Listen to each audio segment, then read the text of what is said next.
lakini watu wake ni maskini na umaskini wetu ni wa kutengenezwa. Tumekuwa tukisikia kuhusu uchumi wa bluu. Hakuna ufafanuzi wa kina unapoambia watu uchumi wa bluu maana yake nini. Tumekuwa na nchi ambazo mnazifahamu kama nyingi tu kama Norway na nchi nyingine, lakini tumekuwa na nchi ambayo zinafanana tu na Zanzibar hii kama Dubai. Dubai ilikuwa nchi maskini, watu wake walikuwa wanatembea wanaokota tende miaka ya 69. Mwaka 61 sisi tunapata uhuru, Dubai ilikuwa na watu 70,000. Wamevumbua pipa lao la kwanza la mafuta mwaka 69. Leo kwa watu walioenda Dubai wanajua ninachokizungumza. Watu wetu wengi wanakimbia kwenda kutafuta vibarua kule. Badala ya Zanzibar ingekuwa ni sehemu ambayo watu wanakimbilia kuja kutafuta vibarua, watu wetu wanaenda kuteseka Omani, si wapi, kufanya kazi za ndani, wanapata mateso kwa sababu tuna viongozi madarakani wasiokuwa na uwezo wa kutumia rasilimali zetu kubadilisha maisha ya watu. Hii bahari Mungu ameiweka hapo ili wanufaishe. Tuna nautical miles karibia 12 ndani. Nilikuwa napitia hapo na nilikuwa namuonesha mwenyekiti hapo kwamba Norway wamefanya uvuvi kwa mwaka 2023-24, export ya mazao yanayotokana na uvuvi baharini ni dola za Kimarekani bilioni 9.4. Ukizikonvert kuja kwenye fedha za Kitanzania ni trilioni 30 za Kitanzania. Sasa budget ya Tanzania nzima, budget ulipe mishahara, waibe, wafanye nini, ni trilioni 42. Uvuvi kwa mwaka moja Norway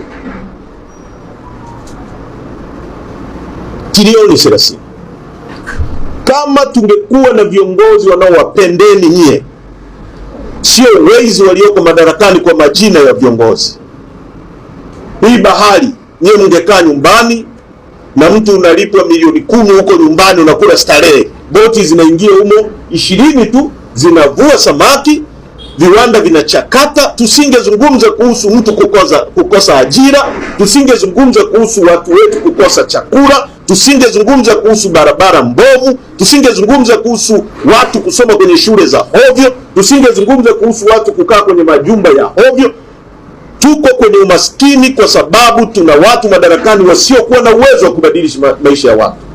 Tumekuja kwenu na tunaomba mtuunge mkono. Nchi yetu hii kwa pamoja ni nchi tajiri sana, lakini watu wake ni maskini na umaskini wetu ni wa kutengenezwa. Tumekuwa tukisikia kuhusu uchumi wa bluu. Hakuna ufafanuzi wa kina unapoambia watu uchumi wa bluu maana yake nini. Tumekuwa na nchi ambazo mnazifahamu kama nyingi tu kama Norway na nchi nyingine, lakini tumekuwa na nchi ambayo zinafanana tu na Zanzibar hii kama Dubai. Dubai ilikuwa nchi maskini, watu wake walikuwa wanatembea wanaokota tende miaka ya 69. Mwaka 61 sisi tunapata uhuru, Dubai ilikuwa na watu 70,000. Wamevumbua pipa lao la kwanza la mafuta mwaka 69. Leo kwa watu walioenda Dubai wanajua ninachokizungumza. Watu wetu wengi wanakimbia kwenda kutafuta vibarua kule.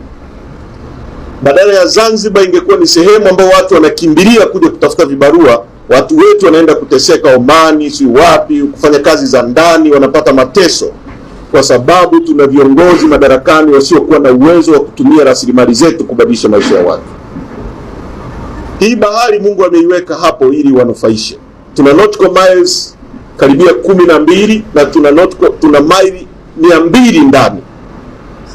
Nilikuwa napitia hapo na nilikuwa namuonesha mwenyekiti hapo kwamba Norway wamefanya uvuvi kwa mwaka 2023-24, export ya mazao yanayotokana na uvuvi baharini ni dola za Kimarekani bilioni 9.4.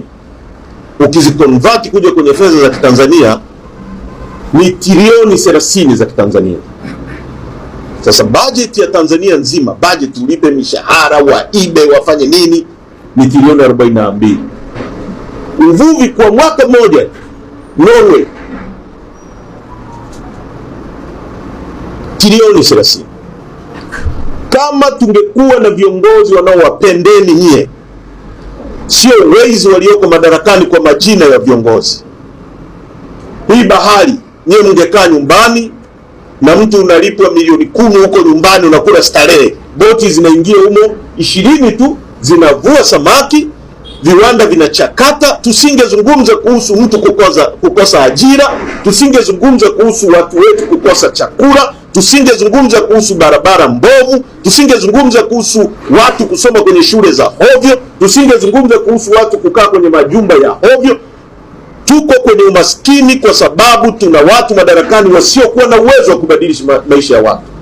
Tumekuja kwenu na tunaomba mtuunge mkono.